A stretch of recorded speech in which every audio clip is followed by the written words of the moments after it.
What's up, fight fans? This is Kurt DeVille with Counterpunch Boxing News, and I have some new news concerning Eddie Hearn, Anthony Joshua, and Tyson, the Gypsy King Fury.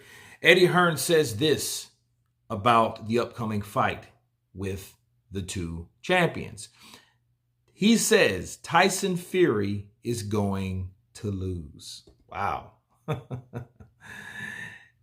Eddie Hearn doesn't understand where Tyson Fury is coming from with his nervous talk about the heavyweight unification fight with Anthony Joshua not happening.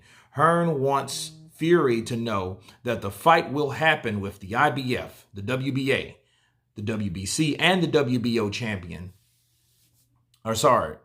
Joshua, 24-1 and 22, which that's a typo. He's on the IBF, WBA, and WBO to counterpunch this narrative, or this writer. And he will be tasting defeat for the first time in his career. The Matchroom promoter Hearn assures Fury, which is 30-0 and 21 knockouts, that the fight will be happening and it will be done real soon. Ready to announce to the public. Is Fury getting his excuse ready? Wow. With the way Fury sounds the alarm bells, he appears to be hinting at taking a tune-up fight before he faces Joshua. Ideally, a warm-up fight would be an excellent idea for Fury, but his promoters at Top Rank are unlikely to give him that luxury.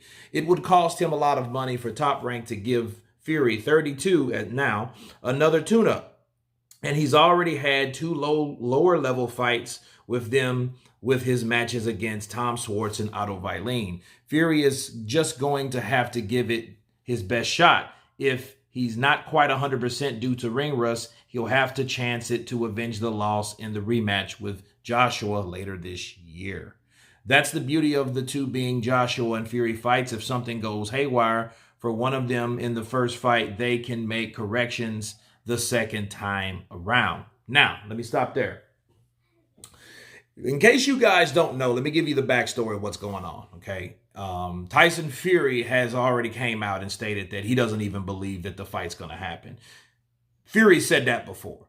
Now, why is Fury saying that now? I don't know, because both teams are negotiating. They're getting it together. They're mopping out all these smaller issues, they say, because I don't know what the issues are. And they're coming to a head. Joshua himself has came out and said, you know what, I think Tyson Fury wants it. And my handlers have talked to Eddie Hearn, and we're all getting together with the other side of the street so we can all come together to make a big fight happen. So he's come on board and saying, and you know, when Joshua says something, you know, it's pretty much something that he's definitely focused on. Okay, and he's working with people that are working with him to ensure that they're working together. Okay, so it's not the Matchroom side. It's not the Joshua or Hearn or any of that. It's Tyson Fury saying that I don't think it's going to happen. I doubt that Anthony Joshua wants to fight, but then where is it coming from? You know what I mean? There's no evidence to support that Joshua don't want the fight, that Hearn don't want the fight. They're promoting the fight. They're promoting the fight before the fight's announced. They've been promoting the fight before the fight's announced for the longest now. So I don't really understand where it's coming from and what Eddie Hearn is doing. Eddie Hearn is like, okay, you're going to lose, okay? And don't worry, it's going to happen. Now, the only thing that worries me about the Gypsy King is the fact that he might have screwed himself. And when I mean screwed himself, I mean he should have took that fight by Cabello when he had the chance. Fuck what Bob Arum's talking about. Fuck what Frank Warren's talking about too. Why? Because those guys, or I know at least Bob Arum, not necessarily Frank, but those guys, Bob Arum, he's the type of guy that only worries about money and figures and outcomes. And if it's going to lose him money, he doesn't want to have any part of it. That's why maybe the Cabello fight didn't happen. Now, you do have the other theory that Wilder was holding it up. So, and we don't really know in stone if that's right or wrong.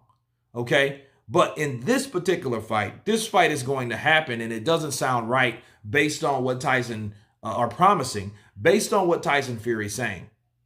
Tyson Fury is saying stuff like, hey, you see McGregor and you see these other fighters, they're losing because they haven't had tune-ups. And, dude, you're sitting there at a prime example like you're raising your hand in the classroom like, that's me.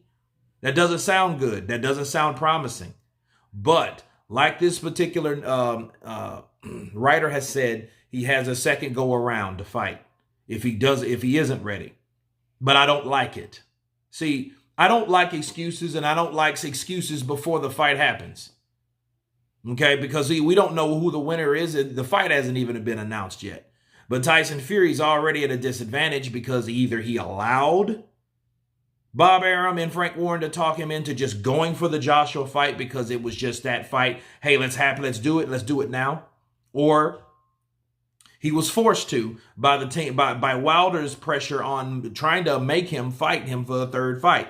And in actuality, he should have fought Wilder. It shouldn't have been no Caballero anyway. You guys know how I feel about that. He signed a contract to fight the man. Yeah, he beat the piss out the man, but he has to beat the piss out the man again. If he can do it the second time around, he could do it the third time around that much easier. Now, shouldn't he? So it shouldn't have mattered who he fought. Or really, it shouldn't have mattered if he fought him again or not. Okay, so I mean, it doesn't look good for Fury. If he's saying, well, I don't think it's going to happen. Because since there's no evidence supporting if it's going to happen or not, is it fair for us to say, well, maybe, just possibly, you're looking or hoping it don't happen? Counterpunch. You're hoping it falls through so then you can, hey, let me have a tune-up fight because I really need that fight to get ready to get the ring rust off? Is that what I need? Because he's